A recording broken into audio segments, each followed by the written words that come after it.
अस्सलाम वालेकुम नाज़रीन आज जो अहम न्यूज़ हैं वो आपके साथ शेयर करते हैं कि जो इमरान खान अदालत में रो पड़े।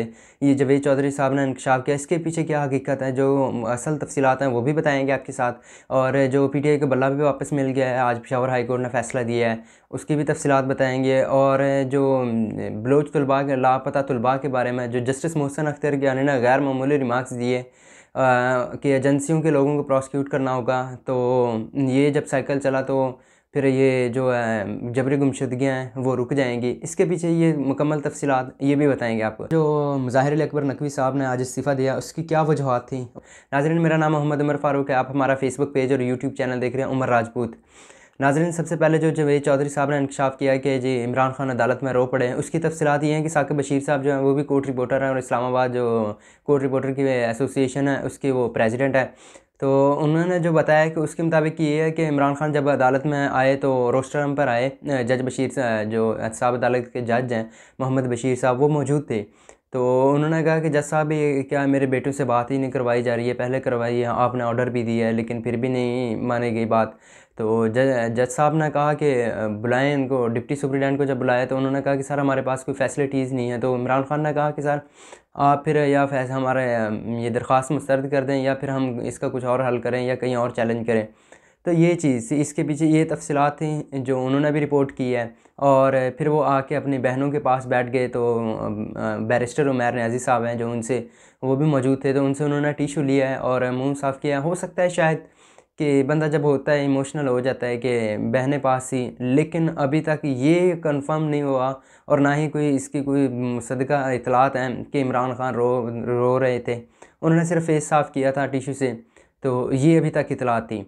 और जो दूसरी जानिब पेशावर हाई कोर्ट ने पीटीआई का बल्ला वापस कर दिया है। जो अभी ये फ़ैसला आया है ये अब आर्जी नहीं है, ये लास्ट डिसीजन था। और इसके बाद ये अभी तक जो इतलात आई हैं कि इलेक्शन कमीशन ने जो है वो अपना कल अहम इजलास तलब कर लिया है। इस फैसले पर गौर किया जाएगा कि इसको सुप्रीम कोर्ट में चैलेंज किया जाए या नहीं, तो ये अभी कल फैसला होगा। बाकी पेशावर हाई कोर्ट ने इसकी जो पहले 3 तारीख को था शायद ग़ालिबन के, उन्होंने पीटीआई से बल्ला वापस ले लिया था डिवीज़नल बेंच ने अभी आर्जी तौर पर, और कल और आज ये समाअत थी, तो आज उन्होंने पीटीआई को बल्ला वापस दे दिया है। क्योंकि 11 और 12 जो है वो 12 तारीख को जो है इलेक्शन शेड्यूल के मुताबिक कागजात वापस लिए जा सकते हैं, और 12 को ये जो अपना निशान जमा करवाया जाएगा, और 13 को जो फाइनल लिस्ट आएगी ना वो अनाउंस होगी कि कौन किस पार्टी से आ रहा है, किस किस को टिकट मिल गई है।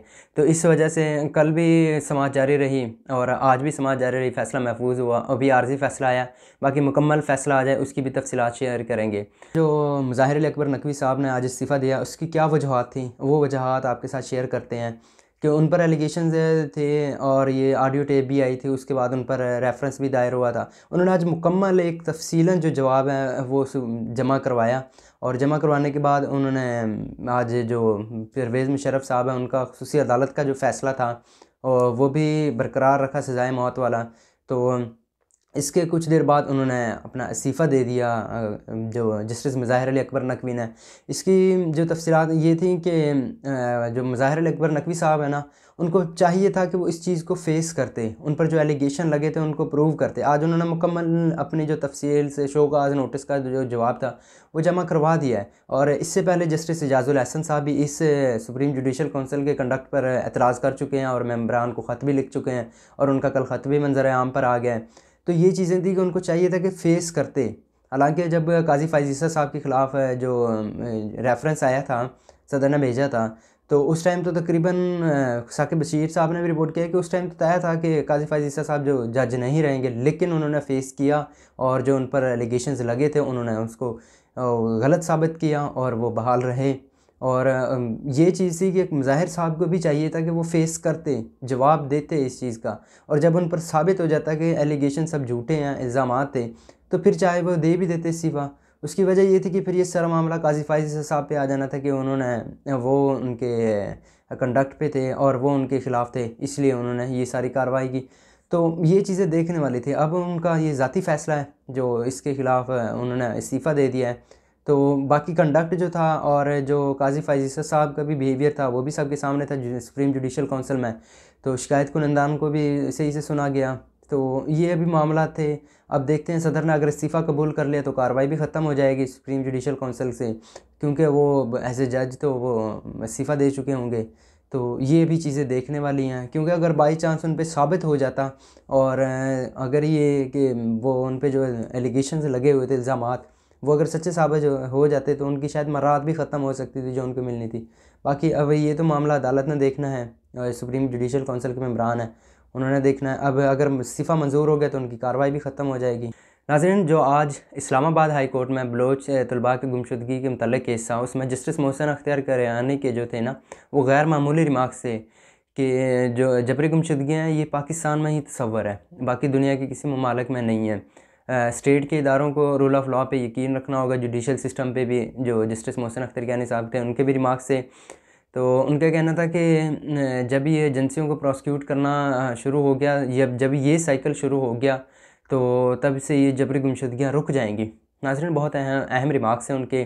तो उन्होंने मज़ीद ये भी कहा कि ये मामला भी हम देखेंगे कि जब कोई बंदा बाज़ियाब हो जाए तो वो अदालत नहीं आता, पहले बलोच तलबा जो बाज़ियाब हो जाए उसके बाद इस मामले को भी देखेंगे। तो अभी ये जो केस है जस्टिस मोहसिन अख्तियार साहब हैं वो इसकी हियरिंग कर रहे हैं। तो उन्होंने आज गैर मामूली और अहम रिमार्क्स से इस केस में।